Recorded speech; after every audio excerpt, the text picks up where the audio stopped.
നമസ്കാരം, മാസ്റ്ററിങ് എഡ്യൂടെക്കിലേക്ക് എല്ലാവർക്കും സ്വാഗതം. ഇപ്പോൾ കഴിഞ്ഞ ക്ലാസ്സിൽ നമ്മൾ എവിടെ വരെയാണ് പറഞ്ഞത്? മെയിലിങ്സ് വരെയാണ് പറഞ്ഞത്. മെയിൽ മെർജ് എന്താണെന്ന് പറഞ്ഞു. മെയിൽ മെർജ് എന്ന് പറഞ്ഞാൽ എന്തിനു വേണ്ടിയാണ് യൂസ് ചെയ്യുന്നത്? പേഴ്സണലൈസ്ഡ് ഡോക്യുമെൻറ്റ്സ് അല്ലെങ്കിൽ ലെറ്റേഴ്സ് ഒക്കെ തയ്യാറാക്കാൻ വേണ്ടിയിട്ടാണ് മെയിൽ മെർജ് യൂസ് ചെയ്യുന്നത്. ഇതിനകത്ത് രണ്ട് പാർട്ടാണുള്ളത്, മെയിൻ ഡോക്യുമെൻറ്റും ഡേറ്റാ സോഴ്സും. അല്ലെ മാറ്റമില്ലാത്ത പാർട്ടിനെ മെയിൻ ഡോക്യുമെൻ്റ് എന്നും ലിസ്റ്റ് ഓഫ് നെയിംസ് ആൻഡ് അഡ്രസ്സിനെ ഡേറ്റാ സോഴ്സും എന്നാണ് പറയുന്നത്. അതുപോലെ തന്നെ ആദ്യമേ നമ്മൾ മെയിൻ ഡോക്യുമെൻ്റ് തയ്യാറാക്കും, അതിനുശേഷം ഡേറ്റാ സോഴ്സ് തയ്യാറാക്കും. ഇതിനെ തമ്മിൽ കമ്പൈൻ ചെയ്ത് കഴിഞ്ഞാണ് നമ്മൾ മെയിൽ മെർജ് എന്ന് പറയുന്നത്. അപ്പോൾ ഇത്രയാണ് നമ്മൾ കഴിഞ്ഞ ക്ലാസ്സിൽ പറഞ്ഞു നിർത്തിയത്. ഇനി നമുക്ക് രണ്ട് ടാബ് കൂടെ ഈ വ്യൂ ഇതിനകത്ത് MS വേർഡിനകത്ത് പഠിക്കാനുള്ളത്. അടുത്ത ടാബ് എന്ന് പറയുന്നത് റിവ്യൂ ടാബാണ്. മെയിലിങ്സ് കഴിഞ്ഞിട്ട് വരുന്നത് റിവ്യൂ ടാബിനകത്ത് ആദ്യം വരുന്നത് പ്രൂഫിംഗ് ആണ്. പ്രൂഫിങ്ങിനകത്ത് വരുന്ന ഏതൊക്കെയാണെന്ന് ചോദിച്ചാൽ സ്പെല്ലിംഗ് ആൻഡ് ഗ്രാമർ. ഒന്നാമത്തെ ഓപ്ഷൻ എന്ന് പറയുന്നത് സ്പെല്ലിംഗ് ആൻഡ് ഗ്രാമർ ആണ്. സ്പെല്ലിംഗ് ആൻഡ് ഗ്രാമർ നമ്മൾ എന്തിനു വേണ്ടിയിട്ടാണ്? സ്പെല്ലിങ്ങും ഗ്രാമറും എറേഴ്സ് അറിയാൻ വേണ്ടിയിട്ടാണ് ഏത് യൂസ് ചെയ്യുന്നത്? സ്പെല്ലിംഗ് ആൻഡ് ഗ്രാമർ യൂസ് ചെയ്യുന്നത്. അപ്പോൾ സ്പെല്ലിംഗ് എറേഴ്സ് എങ്ങനെ നമുക്ക് തിരിച്ചറിയാമെന്ന് വെച്ചാൽ നമ്മൾ ടൈപ്പ് ചെയ്യുന്നതിൽ റെഡ് അണ്ടർലൈൻ വരുവാണെന്നുണ്ടെങ്കിൽ അത് സ്പെല്ലിംഗ് മിസ്റ്റേക്കിനെ ഇൻഡിക്കേറ്റ് ചെയ്യും. അതുപോലെ തന്നെ ഗ്രീൻ അണ്ടർലൈൻ ആണെന്നുണ്ടെങ്കിൽ അത് ഗ്രാമർ എറേഴ്സിനെ ആയിരിക്കും ഇൻഡിക്കേറ്റ് ചെയ്യുന്നത്. ഇത് എക്സാമിന് ചോദിച്ചിട്ടുണ്ട്. ഗ്രീൻ അണ്ടർലൈൻ ആണെങ്കിൽ അത് ഗ്രാമർ എറേഴ്സും, അതുപോലെ തന്നെ റെഡ് അണ്ടർലൈൻ ആണെന്നുണ്ടെങ്കിൽ അത് സ്പെല്ലിംഗ് എറേഴ്സും ആയിരിക്കും.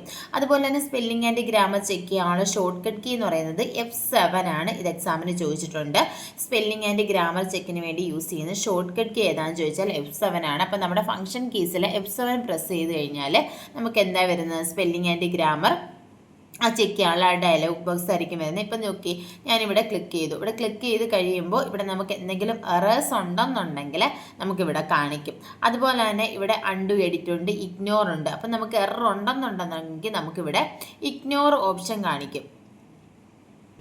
ഇപ്പോൾ ഇവിടെ ഞാൻ എന്ത് ചെയ്തു? ഗ്രീൻ്റെ സ്പെല്ലിങ് ഞാൻ തെറ്റായിട്ട് കൊടുത്തു. അപ്പോൾ ഇവിടെ എന്ത് വന്നിട്ടുണ്ട്? ഒരു റെഡ് അണ്ടർലൈൻ വന്നിട്ടുണ്ട്. നമ്മൾ സ്പെല്ലിംഗ് ആൻഡ് ഗ്രാമർ ചെക്ക് എടുത്ത് കഴിയുമ്പോൾ കണ്ടോ, ഇവിടെ ഗ്രീൻ എന്നുള്ളത് ഇവിടെ നമുക്ക് കാണാൻ പറ്റും. ഇവിടുന്ന് നമുക്ക് എന്ത് ചെയ്യാൻ പറ്റും? ഇവിടെ ചേഞ്ച് ചെയ്ത് കൊടുക്കാൻ പറ്റും. ഗ്രീനിൻ്റെ സജഷൻ കണ്ടോ, ഇവിടെ സജഷൻ ബോക്സിനകത്ത് ഗ്രീനിൻ്റെ കറക്റ്റ് സ്പെല്ലിങ് വന്നിട്ടുണ്ട്. അപ്പം നമുക്ക് എന്ത് ചെയ്ത് കൊടുക്കാം? അതെടുത്തിട്ട് നമുക്ക് ഇത് സെലക്ട് ചെയ്തിട്ട് എന്ത് ചെയ്ത് കൊടുക്കാം? ഇവിടെ നമുക്ക് ചേഞ്ച് ചെയ്ത് കൊടുക്കാം. ചേഞ്ച് ചെയ്ത് കൊടുത്തു കഴിയുമ്പോഴത്തേക്കും നമ്മുടെ ഇവിടെ എന്തായിട്ട് മാറും? അത് ഗ്രീൻ എന്നുള്ള ആ ഒരു കറക്റ്റ് ഇതിലേക്ക് മാറും. അതുപോലെ തന്നെ അടുത്ത എറേഴ്സ് എന്തെങ്കിലും ഉണ്ടെന്നുണ്ടെങ്കിൽ അത് നമ്മളെ കാണിക്കും. അപ്പോൾ ഇങ്ങനെ എറർ ഡിറ്റക്റ്റ് ചെയ്യാൻ വേണ്ടിയിട്ടാണ് ഏത് യൂസ് ചെയ്യുന്നത്? Spelling and grammar option use ചെയ്യുന്നത്. ഇനി അടുത്തെന്ന് പറഞ്ഞാൽ സ്പെല്ലിംഗ് ആൻഡ് ഗ്രാമർ കഴിഞ്ഞിട്ട് പ്രൂഫിങ്ങിൽ വരുന്ന റിസർച്ച് ആണ്. റിസർച്ച് എന്ന് പറഞ്ഞാൽ എന്തിനു വേണ്ടിയിട്ടാണ്? Open research span to search through reference materials. Reference materials search ചെയ്യാൻ വേണ്ടിയിട്ടാണ് ഏത് യൂസ് ചെയ്യുന്നത്? റിസർച്ച് യൂസ് ചെയ്യുന്നത്. ഇപ്പോൾ റിസർച്ച് നമ്മൾ ക്ലിക്ക് ചെയ്ത് കഴിഞ്ഞാൽ ഇവിടെ ഒരു ഡയലോഗ് ബോക്സ് വരും. ഇവിടെ റിസർച്ച് എന്ന് കിടക്കുന്നുണ്ട്. ഇവിടെ നമുക്ക് റിസർച്ചിൻ്റെ ഒരു ഡയലോഗ് ബോക്സ് വരും. അപ്പോൾ അതിൽ വെച്ചിട്ട് നമുക്ക് എന്ത് ചെയ്യാൻ പറ്റും? ഏതെങ്കിലും ബുക്സൊക്കെ നമുക്ക് സെർച്ച് ചെയ്യാൻ പറ്റും. അടുത്ത ഓപ്ഷൻ എന്ന് പറയുന്നത് തെഷേഴ്സ് ആണ്. തെഷേഴ്സ് എന്ന് പറഞ്ഞാൽ find the meaning of A word. എന്തെങ്കിലും ഒരു വേർഡിൻ്റെ മീനിങ് നമുക്ക് കണ്ടുപിടിക്കണമെങ്കിൽ ഏത് യൂസ് ചെയ്യാം? തെഷേഴ്സ് യൂസ് ചെയ്യാം. അപ്പോൾ നമ്മൾ സെർച്ച് ചെയ്ത് കൊടുത്തു കഴിഞ്ഞാൽ മീനിങ്ങോ അതുമായിട്ട് റിലേറ്റ് ചെയ്തിട്ടുള്ള വേർഡ്സൊക്കെ ആയിരിക്കും നമുക്ക് കിട്ടുന്നത്. തെഷേഴ്സിൻ്റെ ഷോർട്ട് കട്ട് കീ എന്താണെന്ന് ചോദിച്ചാൽ Shift+F7 ആണ് തെഷേഴ്സിൻ്റെ ഷോർട്ട് കട്ട് കീ. നമ്മൾ നേരത്തെ പറഞ്ഞ സ്പെല്ലിംഗ് ആൻഡ് ഗ്രാമറിൻ്റെ ഷോർട്ട് കട്ട് കീ F7 ആണെന്നുണ്ടെങ്കിൽ തെഷേഴ്സിൻ്റെ ഷോർട്ട് കട്ട് കീ എന്ന് പറയുന്നത് Shift+F7 ആണ്. അപ്പം പിന്നെ ട്രാൻസ്ലേറ്റ് ഓപ്ഷൻ, ട്രാൻസ്ലേറ്റ് ചെയ്യാൻ വേണ്ടിയിട്ടാണ് ഏത് യൂസ് ചെയ്യുന്നത്? ട്രാൻസ്ലേറ്റ് എന്ന് പറയുന്ന ഓപ്ഷൻ യൂസ് ചെയ്യുന്നത്. നമ്മൾ സെലക്ട് ചെയ്തിട്ടുള്ള ടെക്സ്റ്റിനെ പല ലാംഗ്വേജസിലേക്കും ട്രാൻസ്ലേറ്റ് ചെയ്യാൻ വേണ്ടിയിട്ടാണ് ഏത് യൂസ് ചെയ്യുന്നത്? ട്രാൻസ്ലേറ്റ് യൂസ് ചെയ്യുന്നത്. അപ്പം ഇത്രയുമാണ് ഇതിനകത്ത് വരുന്നത്. പിന്നെ ഉണ്ടെങ്കിൽ വേർഡ് കൗണ്ട് എന്ന് പറയുന്ന ഒരു ഓപ്ഷൻ ഇതിനകത്തുണ്ട്. വേർഡ് കൗണ്ട് എന്തിനു വേണ്ടി യൂസ് ചെയ്യുന്ന പറഞ്ഞാൽ ഇപ്പം നമ്മുടെ ഡോക്യുമെൻറ്റിൽ എത്ര നമ്പർ ഓഫ് വേർഡ്സ് ഉണ്ട്, ക്യാരക്ടേഴ്സ് ഉണ്ട്, പാരഗ്രാഫ് ഉണ്ട്, ലൈൻസ് ഉണ്ടെന്നൊക്കെ അറിയാൻ വേണ്ടിയിട്ടാണ് ഏത് ഓപ്ഷൻ യൂസ് ചെയ്യുന്നത്? വേർഡ് കൗണ്ട് എന്ന് പറയുന്ന ഓപ്ഷൻ യൂസ് ചെയ്യുന്നത്. പിന്നെ കമൻസ് ആണ്. ഈ കമൻറ്റ് സെക്ഷനകത്ത് നമുക്ക് ഏതെങ്കിലും പുതിയ കമൻസ് ഒക്കെ വേണമെങ്കിൽ ഇൻസേർട്ട് ചെയ്ത് കൊടുക്കാം. ഇത് കണ്ടോ, കമൻറ്റ് കൊടുത്തു കഴിഞ്ഞാൽ add A comment about A section. ഇപ്പം നമ്മൾ ഇവിടെ വെച്ചിട്ട് എന്ത് ചെയ്ത് കൊടുക്കുക? ഒരു കമൻറ്റ് ആഡ് ചെയ്യുക. കമൻറ്റ് ആഡ് ചെയ്യുമ്പോൾ കണ്ടോ, ഇതിൻ്റെ കമൻറ്റ് എന്തെങ്കിലും ഉണ്ടെന്നുണ്ടെങ്കിൽ നമുക്ക് ഇവിടെ ആഡ് ചെയ്ത് കൊടുക്കാൻ പറ്റും. ഇങ്ങനെ കമൻറ്റ്സ് ആഡ് ചെയ്യാൻ വേണ്ടിയിട്ടാണ് ഇത് കമൻറ്റ് എന്ന് പറയുന്ന ഓപ്ഷൻ യൂസ് ചെയ്യുന്നത്. പിന്നെ ഇതിനകത്ത് വരുന്ന ട്രാക്കിങ്, ചേഞ്ചസ്, അതുപോലെ തന്നെ കമ്പയർ, പ്രൊട്ടക്റ്റ് ഡോക്യുമെന്റ്. ഇതിൽ ഇമ്പോർട്ടൻ്റ് ആയിട്ടുള്ളത് ഏതാണ്? പ്രൊട്ടക്റ്റ് ഡോക്യുമെന്റ് ആണ്. പ്രൊട്ടക്റ്റ് ഡോക്യുമെന്റ് എന്ന് പറഞ്ഞാൽ നമ്മുടെ ഡോക്യുമെന്റിനെ നമുക്ക് പ്രൊട്ടക്റ്റ് ചെയ്ത് വെക്കാം. അതായത് നമ്മളല്ലാതെ വേറെ ആരും അത് യൂസ് ചെയ്യാതെ നമുക്ക് പ്രൊട്ടക്റ്റ് ചെയ്യാൻ വേണ്ടിയിട്ടാണ് പ്രൊട്ടക്റ്റ് ഡോക്യുമെന്റ് ഓപ്ഷൻ വരുന്നത്, യൂസ് ചെയ്യുന്നത്. അപ്പം നോക്കി ഇതിനകത്ത് വരുന്നത് റെസ്ട്രിക്റ്റ് ഫോർമാറ്റിംഗ്, എഡിറ്റിംഗ് എന്ന് പറഞ്ഞാൽ ഫോർമാറ്റിങ്ങും എഡിറ്റിംഗ് റെസ്ട്രിക്റ്റ് ചെയ്യുക, unrestricted access, restricted access, manage credentials. ഇത്രയും ഓപ്ഷൻസ് ആണ്. ഇവിടെ റെസ്ട്രിക്റ്റ് പെർമിഷൻ അതാണ് ഇവിടെ കൊടുത്തിരിക്കുന്നത്. അപ്പം ഇത്രയും ഓപ്ഷൻസ് ആണ് ഇതിൽ വരുന്നത്. എങ്ങനെ പ്രൊട്ടക്റ്റ് ചെയ്യുന്നതെന്ന് വെച്ചാൽ നമ്മൾ ക്ലിക്ക് ചെയ്യുക. ക്ലിക്ക് ചെയ്തതിന് ശേഷം റെസ്ട്രിക്റ്റ് ഫോർമാറ്റിംഗ് ആൻഡ് എഡിറ്റിംഗ് കൊടുക്കുക. റെസ്ട്രിക്റ്റ് ഫോർമാറ്റിംഗ് ആൻഡ് എഡിറ്റിംഗ് കൊടുത്തു കഴിയുമ്പോൾ ഇവിടെ കണ്ടോ ഫോർമാറ്റിംഗ് റെസ്ട്രിക്ഷനുണ്ട്, എഡിറ്റിംഗ് റെസ്ട്രിക്ഷനും ഉണ്ട്. ഈ ഫോർമാറ്റിംഗ് റെസ്ട്രിക്ഷൻ എന്ന് പറയുന്ന ആ ഒരു കോളം നമ്മൾ എന്ത് ചെയ്ത് കൊടുക്കുക? ടിക്ക് ചെയ്ത് കൊടുക്കുക. ഇപ്പോൾ ആ ഒരു ഓപ്ഷൻ നമുക്കിവിടെ ചെയ്യാൻ പറ്റുന്നില്ല. ഞാൻ ജസ്റ്റ് പറഞ്ഞു തരാം എന്താണെന്ന് വെച്ചാൽ, അപ്പം നമ്മുടെ പഴയ ക്ലാസ്സുകളിൽ നമ്മളിത് ചെയ്തിട്ടുണ്ട്. പ്രൊട്ടക്റ്റ് ഡോക്യുമെൻ്റ് എടുത്ത് നോക്കിയാൽ മനസ്സിലാക്കാൻ പറ്റും. അപ്പോൾ ഇത് നോക്കിയാൽ ജസ്റ്റ് നമുക്ക് പ്രൊട്ടക്റ്റ് ഡോക്യുമെൻ്റ് കൊടുത്തു കഴിയുമ്പോൾ ഇങ്ങനെ ഒരു ഡയലോഗ് ബോക്സ് വരും. ഇവിടെ ഫോർമാറ്റിംഗ് റെസ്ട്രിക്ഷൻ നമ്മൾ ടിക്ക് ചെയ്ത് കൊടുക്കും, അതുപോലെ തന്നെ എഡിറ്റിംഗ് റെസ്ട്രിക്ഷനും ടിക്ക് ചെയ്ത് കൊടുക്കും. ടിക്ക് ചെയ്ത് കൊടുത്തു കഴിഞ്ഞ് നമ്മൾ ഓക്കെ കൊടുത്തു കഴിയുമ്പോൾ എന്ത് ചെയ്യും? നമുക്ക് പാസ്വേഡ് ചോദിക്കും. ഇത് പ്രൊട്ടക്റ്റ് ചെയ്യാനുള്ളൊരു പാസ്വേഡ് ചോദിക്കും. നമ്മൾ 1 2 അങ്ങനെ ഏതെങ്കിലും ഒരു പാസ്വേഡ് കൊടുക്കുക, ഓക്കെ കൊടുക്കുക. ഓക്കെ കൊടുത്തു കഴിഞ്ഞാൽ നമുക്ക് എന്ത് ചെയ്യാം? ഇതിൽ ടൈപ്പ് ചെയ്യാനൊന്നും പറ്റത്തില്ല. ഇപ്പം നമുക്ക് ടൈപ്പ് ചെയ്യാമല്ലോ. ഇതെന്ത് ചെയ്യും? പ്രൊട്ടക്റ്റ് ചെയ്ത് കഴിഞ്ഞാൽ പിന്നെ ഒന്നും നമുക്കിത് ടൈപ്പ് ചെയ്യാൻ പറ്റത്തില്ല. പിന്നെ നമ്മൾ ഇതെന്ത് ചെയ്യുക? ആ റെസ്ട്രിക്ഷൻ മാറ്റി കഴിഞ്ഞാൽ അത് മാറ്റാൻ വേണ്ടിയിട്ട് നമ്മൾ കൊടുത്തു കഴിയുമ്പോൾ എന്ത് ചെയ്യും? ഇവിടെ സ്റ്റാർട്ട് എൻഫോഴ്സ്മെൻറ്റ് പ്രൊട്ടക്ഷൻ കണ്ടോ, ഈ ഒരു ഓപ്ഷനും കൂടി ഉണ്ട്. അപ്പം ഇത് നമ്മൾ കൊടുത്തു കഴിയുമ്പോൾ കണ്ടോ സ്റ്റാർട്ട് എൻഫോഴ്സിങ് പ്രൊട്ടക്ഷൻ ഇത് നമ്മൾ കൊടുക്കും. കൊടുത്തു കഴിയുമ്പോൾ ഇവിടെ എന്ത് ചെയ്യുക? ഇത് റെസ്ട്രിക്റ്റ് ചെയ്യണോ? ആ ഒരു ഓപ്ഷൻ നമുക്ക് ചോദിക്കും. അപ്പം നമ്മളിവിടെ എന്ത് ചെയ്യുക? പാസ്വേഡ് കൊടുക്കുക. പാസ്വേഡ് കൊടുത്തു കഴിഞ്ഞാൽ ആ പാസ്വേഡ് കറക്റ്റായിട്ട് കൊടുത്താൽ മാത്രമേ ഈ ഒരു പ്രൊട്ടക്ഷൻ മാറിക്കിട്ടത്തുള്ളൂ. എന്നാൽ മാത്രമേ നമുക്കവിടെ ടൈപ്പ് ചെയ്യാൻ പറ്റത്തുള്ളൂ. അങ്ങനെയാണ് ഈ പ്രൊട്ടക്റ്റ് ഡോക്യുമെൻറ്റ് നമ്മൾ ചെയ്യുന്നത്. കറക്റ്റ് അത് ചെയ്യുന്നത് എങ്ങനെയാണെന്ന് ഇതിപ്പോൾ ചെയ്യാൻ പറ്റുന്നില്ല. എന്താണെന്ന് പ്രോബ്ലം എന്ന് എനിക്കറിയത്തില്ല, നോക്കണം. അപ്പോൾ അങ്ങനെയാണ് നമ്മൾ പ്രൊട്ടക്റ്റ് ചെയ്യുന്നത്. അപ്പോൾ പാസ്വേഡ് യൂസ് ചെയ്തിട്ട് നമ്മളിപ്പോൾ യൂസർ നെയിമും പാസ്വേഡും ഒക്കെ നമ്മൾ എല്ലാ ലോഗിനിലും കയറാൻ യൂസ് ചെയ്യുന്നുണ്ടല്ലോ. അപ്പോൾ യൂസർ നെയിമും പാസ്വേഡ് മാച്ച് ആണെങ്കിൽ മാത്രമേ നമുക്ക് എന്ത് ചെയ്യാൻ പറ്റൂ? അതിൽ ലോഗിൻ ചെയ്യാൻ പറ്റത്തുള്ളൂ. അതുപോലെ തന്നെയാണ് പ്രൊട്ടക്റ്റ് ഡോക്യുമെൻറ്റ് കൊടുത്ത് കഴിയുമ്പോഴത്തേക്കും നമുക്കിവിടെ പാസ്വേഡ് ചോദിക്കും. നമ്മൾ പാസ്വേഡ് കൊടുക്കും.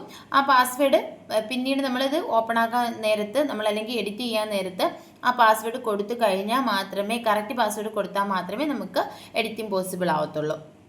അതാണ് പ്രൊട്ടക്റ്റ് ഡോക്യുമെൻറ്റ്. ഞാൻ ലാസ്റ്റ് വരുന്നതെന്ന് പറഞ്ഞാൽ വ്യൂ ടാബാണ്. വ്യൂ ടാബിനകത്ത് പലതരത്തിലുള്ള വ്യൂസ് ഉണ്ട് കണ്ടോ. ഡോക്യുമെൻറ്റ് വ്യൂസ്, ഡോക്യുമെൻറ്റ് എത്ര രീതിയിൽ നമുക്ക് വ്യൂ ചെയ്യാം. പ്രിൻറ്റ് ലേഔട്ട് വ്യൂ ഉണ്ട്, അതുപോലെ തന്നെ ഫുൾ സ്ക്രീൻ റീഡിംഗ് ഉണ്ട്, വെബ് ലേഔട്ട് വ്യൂ ഉണ്ട്, ഔട്ട്ലൈൻ ഉണ്ട്, ഡ്രാഫ്റ്റ് ഉണ്ട്. അപ്പോൾ വേർഡിനകത്ത് എത്ര ടൈപ്പ് വ്യൂസ് ഉണ്ടെന്ന് വെച്ചാൽ 5 ടൈപ്പ് വ്യൂസ് ആണ്.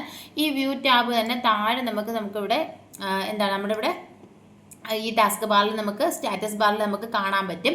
അപ്പം ഇവിടെ നോക്കിക്കാണ് ഇവിടെ ഏതൊക്കെ വ്യൂസ് ആണുള്ളത്. ഇതെന്ന് പറയുന്നത് പ്രിന്റ് ലേഔട്ട് വ്യൂ ആണ്, ഇത് ഫുൾ സ്ക്രീൻ റീഡിംഗ് ആണ്, അതുപോലെ തന്നെ ഇത് വെബ് ലേഔട്ട് ആണ്, ഔട്ട്ലൈൻ ആണ്, ഡ്രാഫ്റ്റ് ആണ്. അങ്ങനെ 5 വ്യൂസ് ആണ് എവിടെയുള്ളത്? വേർഡിനകത്തുള്ളത്. അത് ഓർത്ത് വെക്കുക. അതുപോലെ തന്നെ ഇവിടെ നമുക്ക് ഇതുണ്ട് നമ്മുടെ zoom in and zoom out options ഉണ്ട്. സൂം ഇൻ സൂം ഔട്ട് നമ്മൾ പറയുന്നുണ്ട്, ഇനി പറയാം. അപ്പോൾ ആദ്യത്തെ ഡോക്യുമെന്റ് വ്യൂ എന്ന് പറഞ്ഞാൽ പ്രിന്റ് ലേഔട്ട് വ്യൂ ആണ്. പ്രിന്റ് ലേഔട്ട് വ്യൂ എന്ന് പറഞ്ഞാൽ നമ്മൾ പ്രിന്റ് ഔട്ട് എടുക്കുന്ന സമയത്ത് എങ്ങനെയായിരിക്കും ഒരു പേജ് ഡിസ്പ്ലേ ചെയ്യുന്നത് എന്നാണ് ഏതിലൊക്കെ അറിയാൻ പറ്റുന്നത്? പ്രിൻ്റ് ഔട്ട് വ്യൂവിനകത്ത്. അപ്പോൾ it is an editing view that display document as it will print. Document എങ്ങനെ പ്രിൻറ്റ് ചെയ്യണം എന്നുള്ളത് നമുക്ക് എഡിറ്റ് ചെയ്യാൻ പറ്റുന്ന ഏതിലാണ്? പ്രിന്റ് ലേഔട്ട് വ്യൂയിലാണ്. അടുത്തെന്ന് പറയുന്നത് ഫുൾ സ്ക്രീൻ റീഡിംഗ് ആണ്. അപ്പം നമുക്ക് റീഡ് ചെയ്യാൻ വേണ്ടിയിട്ട് read document with minimum of eyestrain, നമ്മുടെ ഐസ്റ്റെയിൻ മിനിമം വെച്ചിട്ട് നമുക്ക് റീഡ് ചെയ്യാൻ പറ്റുന്ന ഒരു മോഡാണ് ഏതെന്ന് പറയുന്നത്? ഫുൾ സ്ക്രീൻ റീഡിംഗ് എന്ന് പറയുന്നത്. അടുത്ത വെബ് ലേഔട്ട് എന്ന് പറഞ്ഞാൽ നമ്മുടെ ഡോക്യുമെന്റ് വെബ് പേജിൽ എങ്ങനെ വ്യൂ ചെയ്യും, അത് എങ്ങനെയാണ് ഒരു വെബ് പേജിൽ ഡിസ്പ്ലേ ആകുന്നത്, അതിന് വേണ്ടിയിട്ടാണ് ഏത് യൂസ് ചെയ്യുന്നത്? വെബ് ലേഔട്ട് യൂസ് ചെയ്യുന്നത്. പിന്നെ ഔട്ട്ലൈൻ എന്ന് പറഞ്ഞാൽ view document as an outline and show the outline tools. Just bullet list, outline tools, outlines മാത്രമായിരിക്കും ഇതിനകത്ത് ഔട്ട്ലൈൻ വ്യൂസിനകത്തുള്ളത്. പിന്നെ ഡ്രാഫ്റ്റ് എന്ന് പറഞ്ഞാൽ view document as draft quickly edit the text. നമുക്ക് പെട്ടെന്ന് ടെക്സ്റ്റ് ഒക്കെ എഡിറ്റ് ചെയ്യേണ്ട ആവശ്യത്തിന് വേണ്ടിയിട്ട് ഡ്രാഫ്റ്റിൽ നമുക്ക് സേവ് ചെയ്ത് വെക്കാം. അതിന് വേണ്ടിയിട്ടുള്ള വ്യൂ ആണ് ഏതെന്ന് പറയുന്നത്? ഡ്രാഫ്റ്റ് എന്നുള്ളത്. പിന്നെ ഇവിടെ അടുത്ത വരുന്നതെന്ന് പറഞ്ഞാൽ ഷോർ ഹൈഡ് ആണ്. ഷോർ ഹൈഡ് എന്ന് പറഞ്ഞാൽ നമുക്ക് ഷോ ചെയ്യാം, വേണമെന്നുണ്ടെങ്കിൽ ഷോ ചെയ്യാം, അല്ലാന്നുണ്ടെങ്കിൽ ഹൈഡ് ചെയ്യാം. അപ്പോൾ ഈ ഷോർ ഹൈഡിൽ വരുന്ന എന്തൊക്കെയാണ്? റൂളർ ഉണ്ട്, ഗ്രിഡ് ലൈൻ ഉണ്ട്, മെസ്സേജ് ബാർ ഉണ്ട്, ഡോക്യുമെന്റ് മാപ്പ് ഉണ്ട്, തമ്പനെയിൽസ് ഉണ്ട്. ഇത്രയും ഓപ്ഷൻസ് ആണ് ഷോർ ഹൈഡിൽ വരുന്നത്, ഓർത്ത് വെക്കുക. ഏതൊക്കെയാണ്? Ruler, grid lines, message bar, document map, thumbnails. Ruler എന്ന് പറഞ്ഞാൽ ഇതാണ് നമ്മുടെ റൂളർ എന്ന് പറയുന്നത്. ഞാൻ ഇവിടെ ടിക്ക് ഉണ്ട്, ടിക്ക് ഇട്ടേക്കുവാണെന്നുണ്ടെങ്കിൽ ഇത് എനേബിൾ ആയിരിക്കും. കണ്ടോ, നമ്മൾ ഈ ടിക്ക് മാർക്ക് മാറ്റി കഴിയുമ്പോൾ ആ റൂളർ പോയി.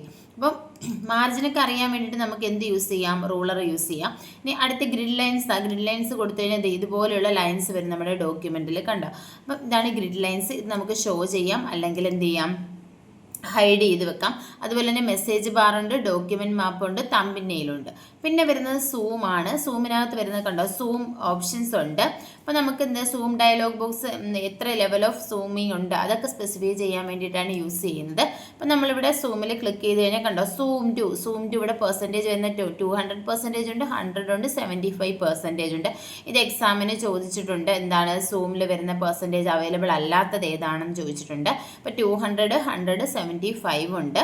അപ്പോൾ ഇവിടെ നമുക്ക് സൂം പെർസെൻറ്റേജ് നമുക്ക് എന്ത് ചെയ്ത് കൊടുക്കാം? അറേഞ്ച് ചെയ്ത് കൊടുക്കാം. പെർസെൻറ്റേജ് നമുക്ക് ടൈപ്പ് ചെയ്ത് കൊടുക്കാം. ഇതിൽ ഡീഫോൾട്ട് ആയിട്ടുള്ള സൂം പെർസെൻറ്റേജ് എത്രയാണെന്ന് ചോദിച്ചാൽ അത് 100% ആണ്.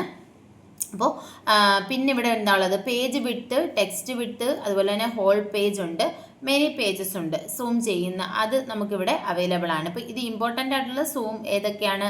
200%, 175 ഇത്രയുമാണ് അവൈലബിൾ ആയിട്ടുള്ളത്. 100% എന്ന് പറയുന്നത് എന്താണ്? ബൈ ഡീഫോൾട്ട് 100% ആണ് ഉള്ളത്.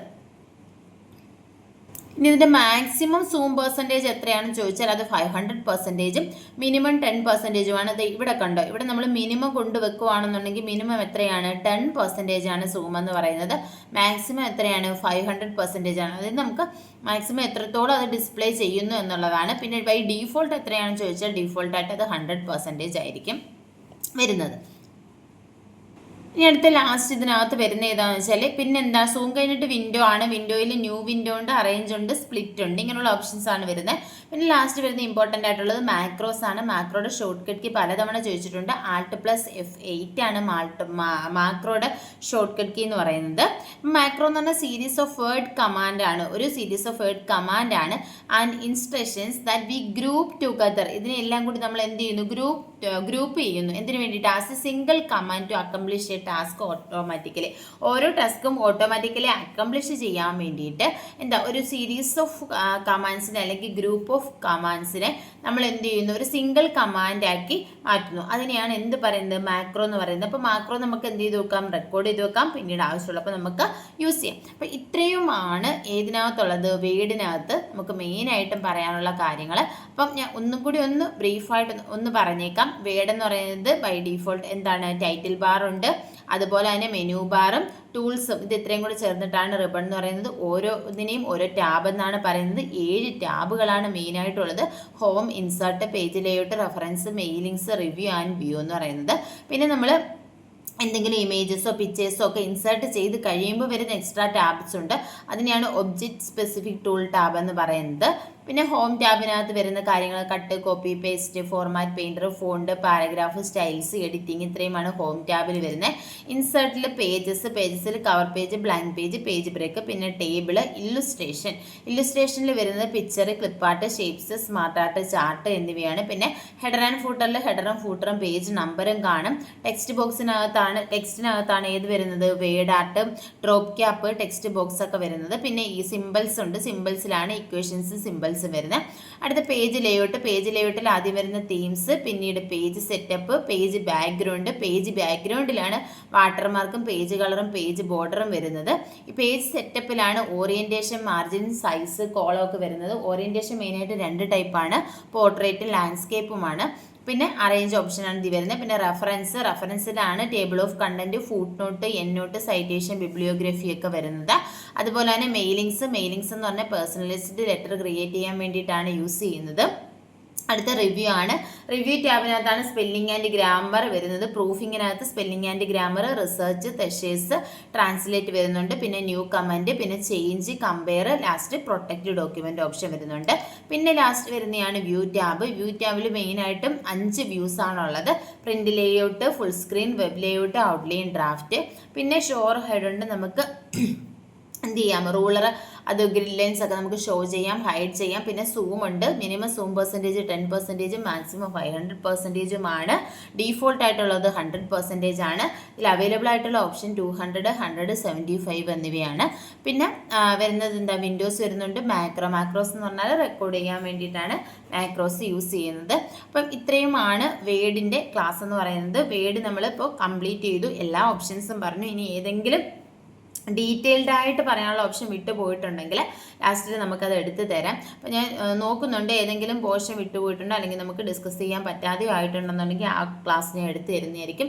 നമുക്ക് അടുത്ത ക്ലാസ്സിൽ വേണ്ട കുറച്ച് പ്രീവിയസ് ക്വസ്റ്റ്യൻസ് നോക്കിയിട്ട് നമുക്ക് അടുത്ത പവർ പോയിന്റും എക്സലും പഠിക്കാനുണ്ട്, അതിലേക്ക് പോകാം. ക്ലാസ്സുകൾ ഇഷ്ടപ്പെടുവാണെങ്കിൽ ലൈക്ക് ചെയ്യുക, ഷെയർ ചെയ്യുക, കമൻറ്റ് ചെയ്യുക. അതുപോലെ ഇതിൻ്റെ PDF നോട്ട്സ് നിങ്ങൾക്ക് മാസ്റ്ററിങ് എഡ്യൂടെക് ടൈപ്പിസ്റ്റ് ക്ലാസ്സസ് എന്ന് പറയുന്ന ടെലഗ്രാം ചാനലിൽ അവൈലബിൾ ആയിരിക്കും. അതിൻ്റെ ലിങ്ക് വേണമെന്നുണ്ടെങ്കിൽ കമൻറ്റിൽ ചോദിച്ചാൽ ഞാൻ അത് ആഡ് ചെയ്ത് തരാം.